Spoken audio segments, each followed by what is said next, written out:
Dunking in Streetball Allstar is not as simple as it seems. Follow these rules and you'll be dunking like Mars in no time. Okay, I just wanted to make a quick video going over some of the basic tenets of dunking.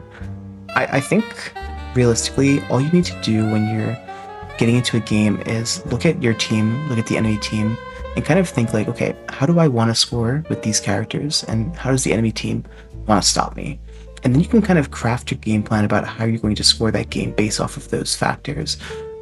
It's going to be more difficult at the beginning as you're learning how certain matchups go, but that is going to be something that will help you if you do that, even when you're not dunking, if you're just scoring or anything in general. It's going to be helpful if you start coming into the game with that mindset and thinking critically before you're on the court and before you're going like, oh wow, I'm having a really hard time scoring.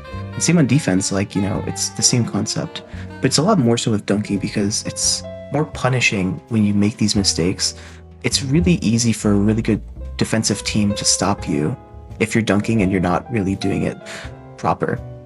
So I'm going to show you a clip where I watched the VOD of a game where there were two dunkers. It was a pretty high elo lobby, bit of a mismatch in terms of actual elo, but it's still like both teams are Masters Plus.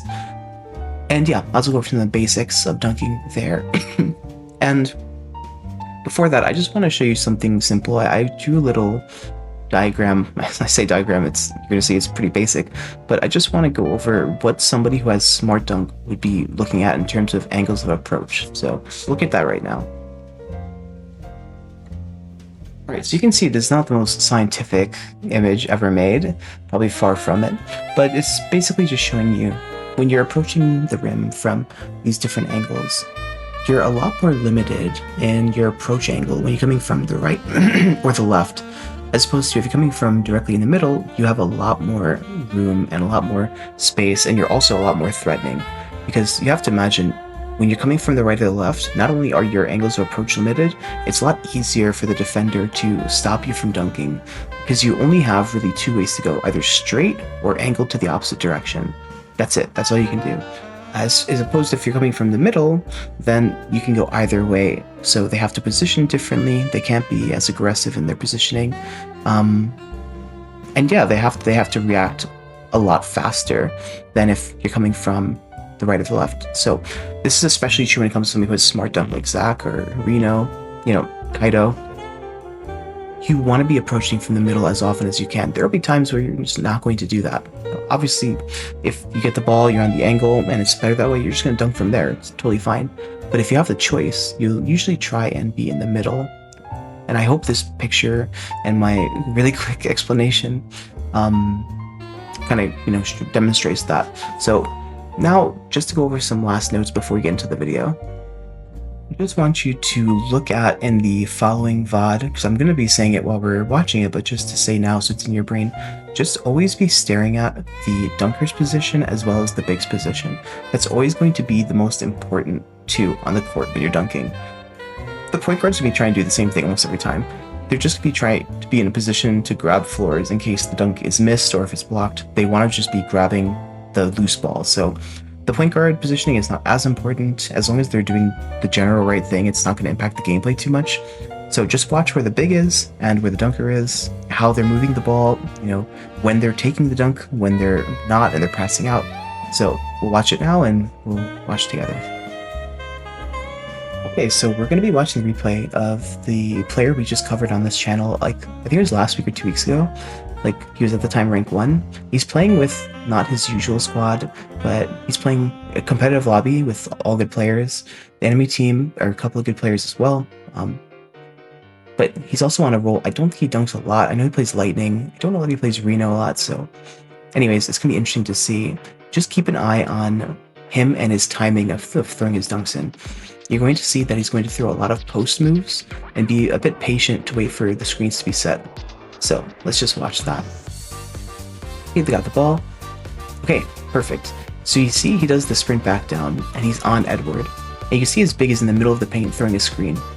Even though the screen's not making contact right now, it is blocking a block angle. They can't block from that angle because they're standing there. So even though it's not making contact, it is a good screen.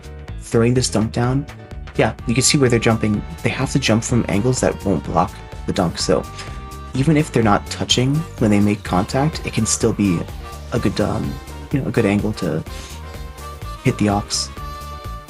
Okay, they're playing versus Edward. Edward has a toss dunk, so it's going to be, they have to try and block a different way. Oh, okay, so you see there, he does the sprint back down, but it wasn't a good angle to dunk. So he stops, he passes out, and now he's waiting. Okay, he has a really good screen, it made contact, and then the replay glitched a bit, but he dunked, and the guy jumped like right after. So, sorry about that, I can't really control the replay not working sometimes.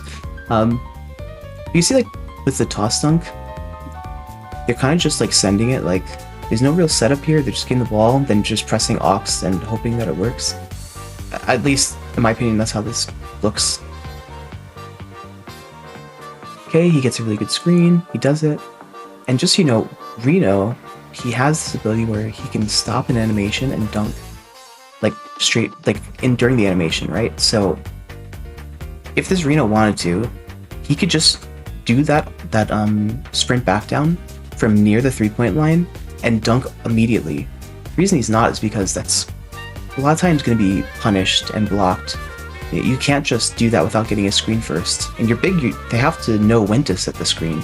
Because if you just get the ball and instantly send it, they won't have time to react to that.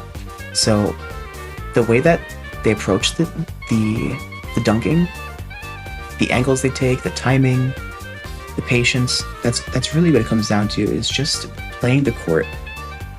You just need to play the court and not try and force things or rush things. Scoring in this game a lot of times will take patience and will take time, and you have to just methodically go about it. That being said, I think dunking, if executed well, is going to be the most consistent strategy.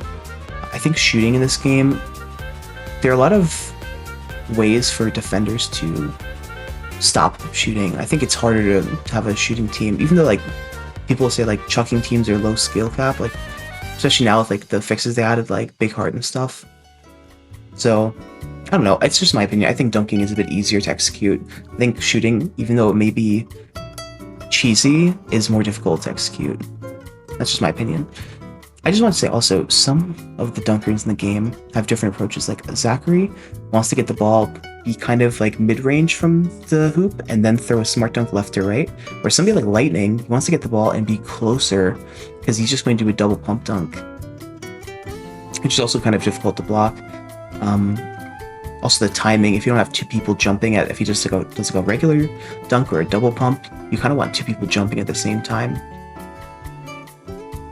Just like for, one on each timing. But they want the ball in different positions. Kaido now, because they nerfed his neutral fancy dunk, he also wants to be like right under the rim basically, and he wants to dunk left or right. So he wants to get the ball, be really close to the rim, and go left or right. So like these dunkers, they all kind of want the ball in different positions and at different timings. That's something that you can't really control your teammates. All you can do is like call for the ball at certain times and hope that they listen. But it's like, it's worth keeping in mind, you want the ball when you're in that position as these certain dunkers, and if you don't get the ball then, you get it too soon, you want to pass it out, you don't want to be stuck with the ball trying to run up to the rim, because it's going to be stolen. A dunker like Lucy, I just want to go over briefly, she has the European step dunk, so her approach is very different. She's going to be always starting the possession from a lot further out than anybody else, especially too because you can do basically like a dribble move into the post, into the Euro step. So it's a lot of moves you can chain into one. But anyways, that's enough yapping. I hope you guys enjoyed the video, maybe learned something if you don't dunk. And yeah, I mean too, like if there are any good players watching this and think I have something wrong, feel free to comment. I have no problem being wrong and being corrected. So if you disagree with anything, leave it in the comments. And thank you for the people who have subscribed recently. It's pretty crazy. Even though it's only 16 people, that's a lot for me. So I appreciate it. Hope you all are having a nice day/night, and I'll catch you later.